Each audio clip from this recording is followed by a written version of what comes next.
There's something most of us have eaten almost every day of our adult lives that may be aging your body about as fast as a pack of cigarettes. And the scary part is, you would never feel it happening. There's no pain, there's no warning, there's no warning sign on the package. And I'm talking about chronic inflammation. And it's not the kind of inflammation you get from a sprained ankle, or a cut on your finger, or even a pneumonia. What I'm talking about is a slow, smoldering fire that burns in the background for years, sometimes decades, and quietly drives things like heart disease, type 2 diabetes, certain cancers, frailty, muscle loss, and even dementia. This is what researchers now call inflammaging, and it is one of the most important drivers of how fast we actually age after 50. So in this video I want to walk you through 5 of the worst foods that feed that kind of inflammation in adults over 50, and on the flip side what to eat instead. And I want to start with the one that surprises most people the most. It's not the food you'd expect, it's not bacon and hot dogs. It's bread and pasta and that morning bowl of cereal. And spoiler alert, the answer there isn't as simple as either the low-carb internet or the food pyramid made it sound. There's real nuance there that gets missed all the time. But as I go through these foods I want to keep things honest. One cookie here and there isn't going to give you dementia. A slice of birthday cake at your grandkid's party is not going to give you a heart attack. Your body is incredibly resilient. The danger isn't the occasional indulgence, it's the everyday pattern. The same bowl of cereal, the same deli sandwich, the same glass of wine, every night for years. So this isn't about never again, it's about less often, and what to reach for instead. And one more thing I want to emphasize before we get into it. Some of the worst offenders on this list are sold to you as healthy. They come in a wrapper that says whole grain, or low fat, or no added sugar, or heart smart. And that's exactly why they sneak in and become part of the routine. So as we go through these 5, don't just think about the food, think about what's been quietly hiding in the food you thought was safe. Alright, let's get into it. And by the way, if you're new here, I'm Dr. David and I'm a double board certified physician. My focus is internal medicine and lifestyle medicine, and on this channel my mission is to give you the science and the practical tools to not only live longer, but to feel better today. And as always, even though I'm a physician, I am not your physician. Please talk to your own doctor before making any changes to your health regimen because this video is educational only and is not medical advice. So let's start with what I think is the most underestimated one for adults over 50, and that is refined carbohydrates. And the most common version of this in our country is bread, pasta, white rice, cereal, crackers, the stuff that anchors most American breakfasts and lunches. There's a very widespread belief out there that if you just avoid sugar, you're being healthy. But the data is much more interesting than that.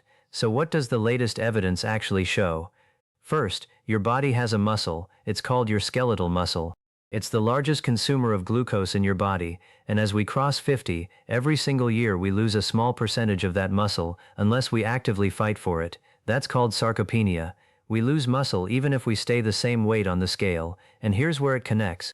The less muscle you carry, the more sugar that you eat ends up landing on your liver, your pancreas, and your blood vessel walls.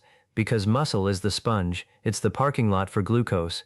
When the sponge shrinks, the sugar stays in the blood longer, and that is where inflammation starts. A paper in the journal Diabetes Care and a follow-up review from researchers at Harvard laid out something that gets overlooked.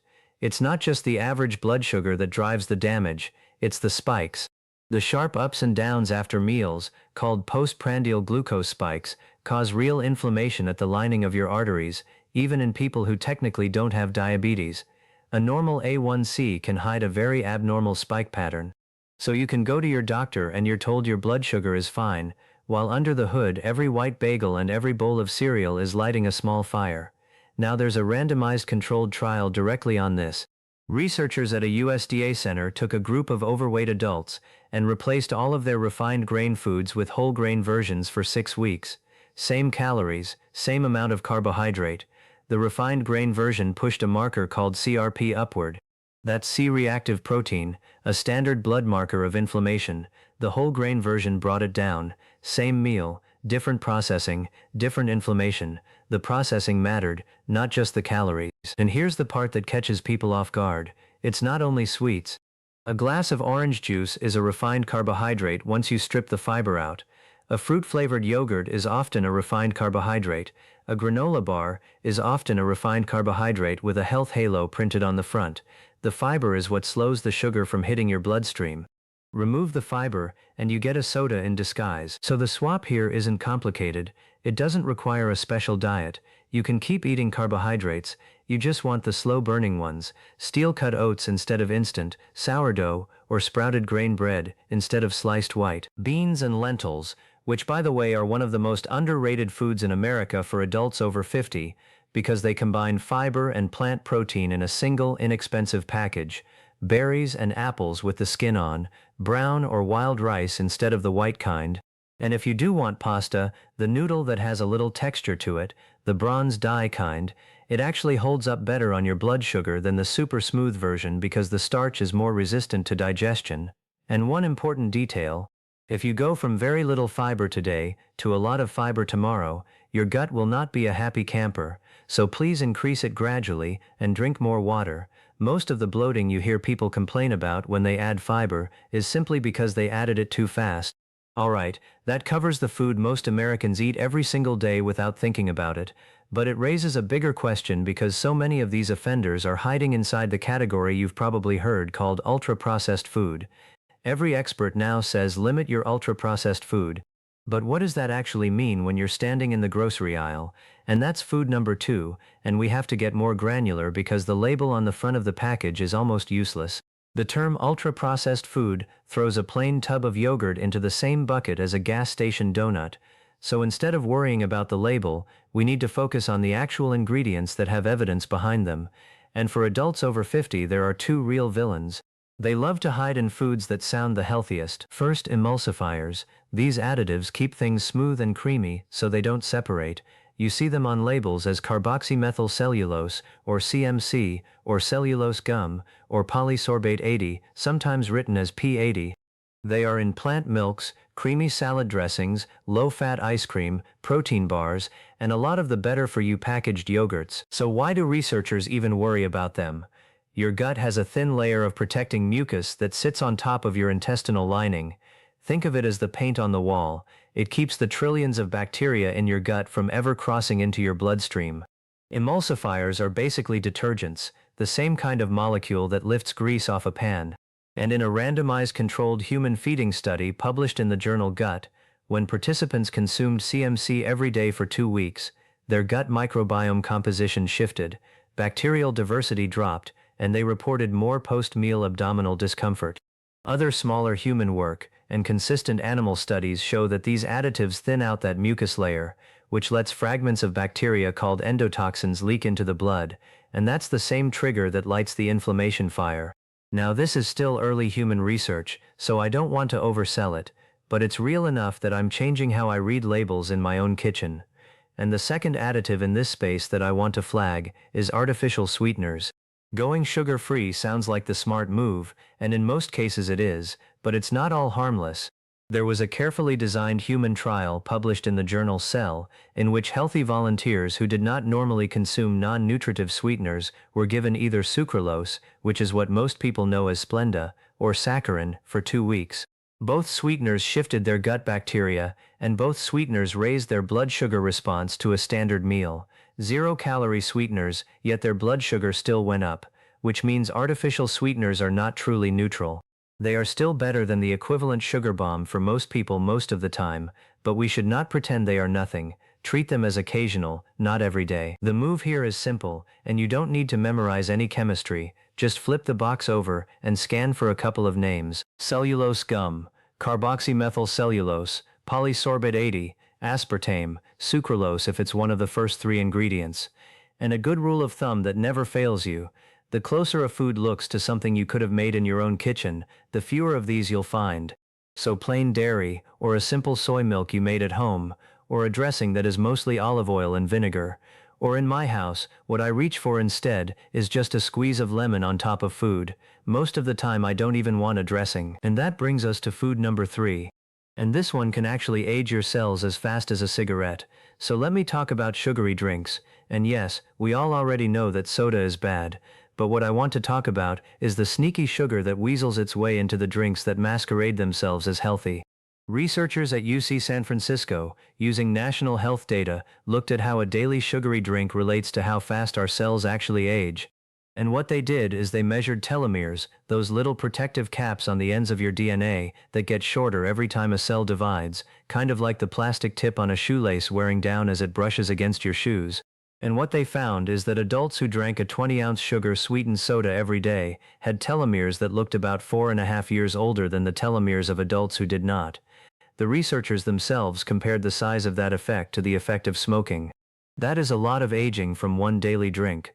But it's not just the sugar itself, it's the absence of fiber that gets us in trouble.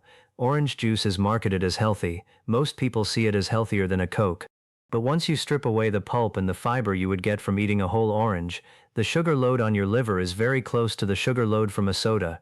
And the second big problem is the speed. A lot of the sugar in juice and sweetened drinks is fructose. And unlike glucose, which almost every cell in your body can burn for energy, fructose is mostly handled by your liver. When fructose trickles in slowly, the way it does when you eat a whole orange wrapped in fiber, your liver keeps up just fine. When fructose floods in fast, the way it does when you drink a big glass of juice, or a boba tea, or a fruity kombucha, your liver gets overwhelmed. It starts turning that extra sugar into fat. That process pushes up triglycerides, drives fat into the liver itself, and lights up the same inflammatory cascade we have been talking about. One of the things I keep coming back to in so many of my videos is that a lot of these drinks are sold as wellness. Cold-pressed juice, green smoothies, kombucha, sports drinks, oat milk-based lattes that taste like dessert.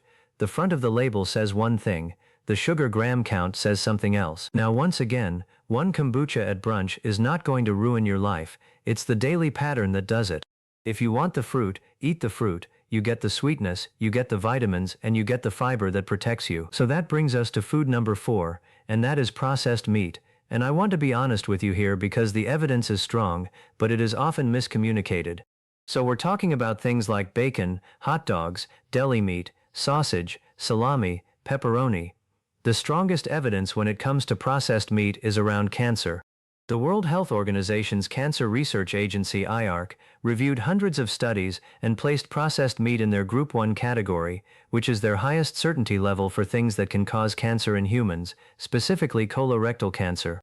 And for every 50 grams of processed meat per day, which is about one hot dog or a couple of slices of deli meat, that was tied to roughly an 18% higher risk of colorectal cancer. Now I want to be careful with how I phrase this because Group 1 scares people the wrong way.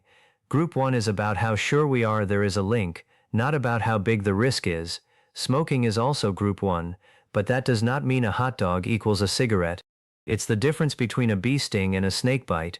Both I'd rather avoid. They are not the same sized problem. But for adults over 50 there is a second processed meat story that matters just as much, and almost nobody talks about it. Processed meat is one of the biggest sources of hidden sodium and of preservatives called nitrites in the American diet. And a large analysis that pooled multiple population studies found that higher intake of nitrite and nitrate specifically from processed meat was associated with measurable increases in diastolic blood pressure. For an adult over 50 whose blood pressure matters more than it did at 30, that is not a small thing. A few minutes of climbing diastolic pressure over years is exactly the kind of thing that pushes the steady background inflammation up another notch and adds to the wear on the arterial wall. Now, processed meat is not the same as unprocessed red meat, and it's worth separating them. Group 1 is for the processed kind. Plain unprocessed red meat sits in Group 2A, which is probable, not definite, and a lot of that weaker signal may not even be about the meat itself. It may be about what the meat crowds out. There was actually a randomized study in which adults ate 300 grams of lean red meat a day for 2 weeks. A marker of DNA damage in their colon went up by about 21%. But when the researchers simply added a type of fiber called resistant starch, the kind you get from cooked and cooled potatoes, from lentils, from green bananas, the increase disappeared completely. Same meat, different outcome, because of the fiber. So the move here is simple. Lean on fresh unprocessed meats first, poultry, fish, especially the fatty fish like salmon and sardines. If you do reach for a steak or a chop, keep it unprocessed, and pair it with a generous serving of fiber-rich sides. That single habit changes the whole picture. And if you love the occasional hot dog, or a piece of bacon at breakfast on vacation, that's not a big deal. It's the daily deli sandwich on white bread that's the problem. And by the way, I know we talk about bacon as the villain in almost every health conversation, I want to be transparent with you about why I'm so cautious about the evidence, and not just the vibes. I spent the last few weekends reading through the original IARC monographs on processed meat and a series of reviews on protein needs in older adults, including the Protage study, and what struck me is that the protein part of the picture is heavily on the side of eating more unprocessed meat and fish in this age group. The issue is overwhelmingly the ultra-processed versions and the nitrites and salt that ride along with them. And that brings us to the last one. Food number 5 is alcohol, and this is the one that people over 50 are most convinced is actually good for them. How many times have we heard that a glass of red wine a night is good for the heart? It's even part of the Mediterranean diet, so it must be fine, right? Well, it isn't as straightforward as that. The largest analysis of alcohol in human health ever done, published in the journal Lancet, looked across 195 countries, and their conclusion, in their own words, was that the amount of alcohol best for minimizing harm across all health outcomes was 0. 0 standard drinks per week. Now, why did we believe the wine thing for so long? A lot of the older studies compared drinkers to non-drinkers, but some of those non-drinkers had already quit because they were sick, so the light drinkers looked healthier by comparison. It was a measuring problem and not a wine benefit. Wine was never the part making the Mediterranean diet healthy. It was the olive oil and the fiber and the fish. But for adults over 50, there is an additional layer of risk that you rarely hear about, and that is medications. Many adults in this age group are on blood pressure medications, on statins, on blood thinners, on diabetes medications, on sleep medications, and there are very real, sometimes dangerous, interactions between alcohol and these drugs. Alcohol can amplify the blood pressure lowering effect of your blood pressure pill and drop your pressure too far when you stand up. Alcohol with metformin increases the risk of lactic acidosis. Alcohol with warfarin or other blood thinners can swing your clotting levels in either direction depending on whether you drink regularly or binge. This is the kind of thing to walk through with your own doctor, not to figure out on a Friday night. And underneath all of those individual risks sits the same story we've been telling the whole way, and that is the gut barrier. Alcohol is one of the fastest things we know of to break down that protective layer of mucus. It makes the gut leakier, more of the bacterial endotoxin slips into the blood, and your immune system answers with inflammation. Alcohol just kicks that door open faster than almost any food on this list. Look, I'm not telling you that you can never have a drink. A glass of wine at your daughter's wedding, a beer with your brother on vacation, that is not the end of the world. In the end, it is a balancing act. But what I want to emphasize is to let go of this idea that alcohol is helping you, because the largest study ever done on this planet on alcohol and health says it is not. So if we step back and look at what all 5 of these foods have in common, it almost all comes down to the same story. Refined carbs spike your blood sugar and damage the arterial lining. Emulsifiers and artificial sweeteners wear down the gut's protective wall. Sugary drinks flood the liver with fructose and shorten your telomeres. Processed meat brings in sodium, nitrites, and compounds that raise cancer and blood pressure risk. Alcohol simply kicks the gut barrier open. They wear down that gut barrier in different ways, and they let the fire keep smoldering. The pattern that we keep seeing in the modern food environment is taking real food and stripping out the fiber, concentrating the sugar, adding preservatives, and making it incredibly easy to overeat. And then a lot of companies put health buzzwords on the packaging: high protein, plant-based, no added sugar, so it feels healthier than it actually is. But real food comes with built-in breaks. You chew, you get full, the fiber slows you down, the processed version takes those breaks away. And I don't want to leave you with just a list of things to avoid, because what you add is just as important as what you take away. So here is what I want you to add instead. First, a wide variety of soluble and insoluble fiber from foods like beans and lentils and your favorite vegetables. And one quick heads up, if you are increasing fiber, please do it gradually, and please drink more water. Otherwise, it can cause a lot of GI distress if we go too fast. Second, fermented foods. Things like kefir, kimchi, sauerkraut, miso, plain yogurt with live cultures. These reseed and increase the variety of the good bacteria you're trying to support. Third, fatty fish if you eat seafood, at least once or twice a week. Salmon, sardines, mackerel, the omega-3s are powerful for calming down that smoldering fire. And top it all off with extra virgin olive oil. Just look for one in a dark bottle with a harvest date on it. The dark bottle protects olive oil from UV light because otherwise it can degrade pretty fast and lose a lot of its healthy compounds, and olive oil behaves more like fresh juice than a shelf-stable condiment. You want to consume it within about 18 months of harvest, and the earlier the better.